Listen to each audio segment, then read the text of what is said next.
Chris Burgess is our next guest. He's in studio. He's going to join us tonight on the Pope Show. We're going to find we're going to car wash him like they do at ESPN. We'll just find another show this afternoon. You can just stay here all day. I think you have to go to practice at some point, though, right? Yeah, I'll have a couple hours of practice, but finals week, so it'll be short and sweet so those guys can kind of lock in this last week of finals. But I'm excited to be here all day. Yeah, it's going to be great to have you. So I mentioned it. The team sheet is out, and we broke it down yesterday. We'll break it down a little bit coming up in the next segment as well. But net ranking of 42, RPI went away. This is how they sort you. So right now, 42. What do you think of that number? We're happy with it. There's some missed opportunities, but we all, like as a staff, we talked about every game has its own identity. So there's games we won that maybe could have bounced the other way. And there's games we lost that, could have gone our way. So we're happy with it. We're not satisfied with it. We know that we still have a number of games we got to take care of heading into this conference season. But 42 is pretty good, especially with the schedule we've had to play, minus Yoli and losing Gavin and losing Jesse. With that roster, there's people called depleted. These guys found a way, win some games. And now, like you said, we're talking about finals break, and all of a sudden we're ranked that high. It's a testament to our guys, but we're not satisfied. Like, we want to keep winning. We want to keep winning. So, how has the whole concept of the strength of schedule changed perception within college basketball? Because now, and certainly you're not going out there just to play a team and lose and move on. You're there to win a game. But the fact that you can schedule these teams, just having them on your schedule, that helps you. Yeah, it rewards the coaches and athletic directors to play tough teams, to go on the road, to go at a tournament during Thanksgiving at the Maui Classic, where in the past some teams would shy away from it. And I understand. We understand both sides. But it's rewarding a team like us to go on, to play these tough games, to take maybe a loss or two and still be able to kind of keep the locker room together and win some games that we're supposed to. So I like the format. We've been fortunate to be where we're at right now. I mean, at any point we knew it could go sideways quick on us, but we have a good group, and Yoli came back and just fit right in with our guys. But I'm a fan of the format, and I'm a fan of the staff that put together the schedule to challenge our guys, to push our guys, and to, like, we were battle tested. We went into Utah State Saturday night at the Beehive Classic being like, we've been here before. We're battle tested, right? Because we played some really good teams thus far. The previous staff left you some awesome things. One, they left you an annex. That was nice, right? that wasn't here a few years ago. Two, they left you the schedule. And three, they left you 5 seniors. You added and recruited Jake Toulson, right, to come over here, and Yola Childs to come back. But yeah, it's been an interesting first year. How would you evaluate how you guys have evolved too, as this is your first year over here with this group at this place? And the other guy that came has been huge part is Alex Barcelo. Yeah, absolutely. Thank you for mentioning he's been everything we've hoped for, fitting smoothly with our team. It's been a learning curve for all of us, for the guys to get to know us, and us to get to know the guys in terms of how we coach, how we approach this game, how we approach every single day, how Coach has a relentless personality and 24/7 where he's around all the time. And I think it's been really good. I think our guys have enjoyed it. I think it's a big reason why Yoli came back. Because he saw the guys, in the gym, and their mentality and their mind frame had changed in terms of trying to be all in and basketball, honestly, being number one in their lives. I mean, it's true. I mean, I know they're student athletes. They work really hard in the classroom. But at the end of the day, like, these guys are basketball players. And especially with the senior-ridden class, this is their last year. Right, and so that's been good. So I think that there's been a lot of things that have been fun for us, going on the road to Houston and having a ton of fans there at the game. I think that's been new for us as a staff, right? At Utah Valley, it just wasn't like that, the kind of support and love that we get from these fans. So that part's been a lot of fun. But we've got it, like you said, a bunch of seniors that want to win. They want to make this NCAA tournament. So it's been relatively easy for us to coach them. They look you in the eye, they tell you, they do what you ask, and because they want to win. And that's also a reflection on the last staff and the culture and the mindset that they left us. The defensive numbers that the team is putting up right now are crazy good. It's incredible. 52 a game the last 3. I mean, awesome. The numbers are so first of all, what do you think has been the key to the defensive play recently? And then a follow-up to that, what's easier to maintain long-term? The defensive numbers we're seeing or the perimeter shooting that we're seeing? I was always told, to answer your second question, I was always told, like, there's times you're going to miss shots, but you can always guard. There's going to be times where you're feeling good and the ball just doesn't go in the hoop. You can always guard. And so I think first of all, I think we always make shots. It's what we do. It's what Coach Pope's teams have always done. They've been in the top 50 every single year in three-point shooters. It's what we do. We space the floor, we make shots. But we've had this identity since the first day we got here going into Europe of we've got to be able to defend. We've got to be able to defend. We've got to be able to protect the paint.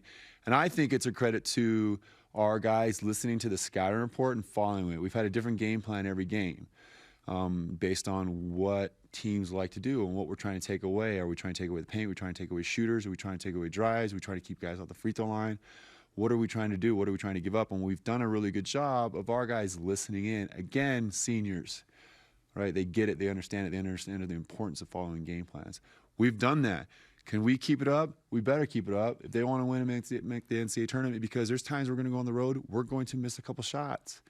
Utah State, we missed some open threes. It's the truth. But you know what? We kept getting stops. We wouldn't let Sam Merrill get open shots. We wouldn't let him come off a ball screen and be wide open. Guys were locked in. If we can do that, we're putting ourselves in a chance to win every single game this year. I firmly believe that. There's only been one game that wasn't tight, right? It's Kansas, and that's understandable, right? The rest of the games, you say, hey, the couple plays here, San Diego State, right? Obviously, Utah, Yoli cramps up. Like, if he finishes the game, that's going to be a win. You know, you look at those. The three, you're laughing, what? Every game has its own identity. Every game has its own identity. Right? Yeah, there's a lot of wins there, and in the future. When you look at the three-point shooting, BYU had never had a string of 4 straight games with 10-plus makes. Yeah. Here we are sitting at 6 in a row with the 11-plus. You said spacing was key. What else goes into that? The extra pass. The extra How many times have you seen guys drive for a layup that they could probably make maybe 2 out of 6 times, but they're just hitting the corner or they're hitting the guy on the wing. They're just it's contagious. It's contagious. Like Alex, I don't know if you guys remember, you know, when we played Nevada, Alex drove in the second half in front of our bench, and he has a layup, kind of double clutches it, hits, is it Connor or somebody in the corner? And before the shot's taken from the 3, Coach Pope is like on the court, like ready to bear hug and high five Alex. And I don't think we made the shot, but it's just that is the growth of this team where they're turning down. Yoli's turning down post shots that he could probably make, and he's just kicking it out. And we talk about the simple play, and it's the extra pass. When you make the extra pass, like we've all played pickup, when you make the extra pass, someone's going to get a wide open 3. And we're big believers in analytics. We just are. The points per possession, and this is a better shot, and this is why. You know, if you shoot a 35% shot around the key as opposed that's contested by 2 defenders, that's why Colby Lee and these guys are Dalton Roll. They're trying to find guys because they know that's a higher percentage shot, and that's the simple play. And so that's why. And everyone's been ingrained is you have to help defend that, right? Yeah. Where the defense hasn't adapted to this idea where they go, you know what? Let them shoot it too. Yeah. At the rim. And as a big man coach, I want that. hey, you know what? Stay with shooters. I'd love for our bigs to get rolls and finishes. Do you think the game will evolve that way, where it's like, you know what? Go ahead and do your one. You got to pick your poison. Like if you're going to take away something, you're going to give up something. Yeah. Right. That's what makes this team so dangerous. Is like, what are you going to take away? Are you gonna fan out to shooters? If so, guess what? I love Yoli on a roll. I love Dalton and Colby on a roll. They're gonna finish shots. Are you gonna take away that? You know what? I love those 3 that I just mentioned, kicking out to open shots. I mean, we watch a lot of film that we watch with our bigs, players like Jokic, Horford, Mark Gasol. Watch them on rolls. Watch how much they just kick. They make the simple play. That's what we show our guys. We show film, of course, of our guys, but then I'll show those NBA players and how it translates to the next level of making the simple play. And then when you watch, you're like, man, that corner is wide open. Or, man, I got this quick little shot right here. So it's how we play. It's how we space the floor. It's we making the simple play, and sometimes we turn down a good shot to find a great shot, and it's contagious. What are your thoughts on the Weber State? You've got the Wildcats coming into the Marriott Center Saturday night. And then what's really the focus over these last 2 non-conference games before WCC play begins? Finals week is always tough because you want your guys lock in, and then you have kind of a couple days. We'll have, you know, for sure Thursday, Friday to prepare for the Weber. Listen, Weber's, you know, they're scrappy. They were without their best player, the leading scorer, the first few games, in Jarrett Harding. He's back. They played Utah tough at the Beehive. I think they lost by 9. They played them tough. They beat Utah Valley on the road. Right now we're focused on us, the way we play. They actually run similar stuff. So game plan defensively, we should know. We guard it every day in practice. But our guys are going to know personnel. They're going to not focus on Christmas break until 9:30 p.m. And then they're gonna be with their families after the Weber State game, and then we'll get back Christmas night. Usually that's kind of your rough practice, all the sugar and trying to get all the sweat, all that stuff out, and then we'll have a good practice Thursday, Friday, and we'll get ready for Oral Roberts. It's not about Oral Roberts. It's not about Weber State. For us, it's about BYU and winning some games and heading into conference play. Would you mind if I stopped by that practice Christmas night, because I'm going to need to work off a lot of food? Yeah, you're more than welcome. I might join you. I'm going to need that, Chris. I can tell you that right now. 6 for 10 from the free throw line just to get in the building, though. The Athletic had an article on you. Yeah. What'd you think of the article? It kind of chronicled, obviously, your heavily known recruitment and kind of post-career and up to now. I was really impressed. There's stuff that's written over the last 20-something years, and I thought this guy did a good job of kind of my past and also tying it with what I'm doing now with working with these players. And so I liked it, got some good feedback. Even reading it, I was like, man, I have kind of lived this odd but relatable life. I actually, like, when he had said that to me, I was like, oh, I think that's cool. I actually agree with that. And so it was well done. It was cool that you got a Michigan State kind of beat writer for the Athletic there in Maui, and comes and talks about us, us at BYU, and likes what we're doing. He'd watched the UCLA game and watched us play Kansas stuff, and obviously Virginia Tech, and he did a good job. The only thing, the worst part about the article was the Utah part. Obviously, really wanted to win that game, as our guys did, but it was well done. He talked to you after the Utah game. What a time to talk to you. I was like, come on, man. And by the way, Red Panda in the house Saturday. I know you're excited about that. I'm so excited. You cut halftime a little short so you can watch it? I don't know. We're gonna have to put the screen in there. Hopefully things are going well. We can sneak out there, but we are excited about it. It's. She's incredible. Wasn't she on the All-Star game or something like that? I know she's everywhere in the NBA. Yeah, she's done jazz games for years. Yeah, that's right.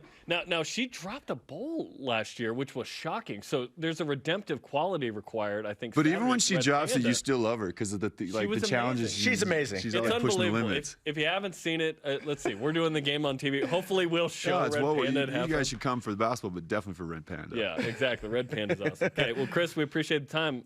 We'll see you tonight. Yeah, I'll be back. Pope I will Show. be back. Pope Show tonight. Okay, There we go. Thanks, Chris. Thanks, guys. Spencer.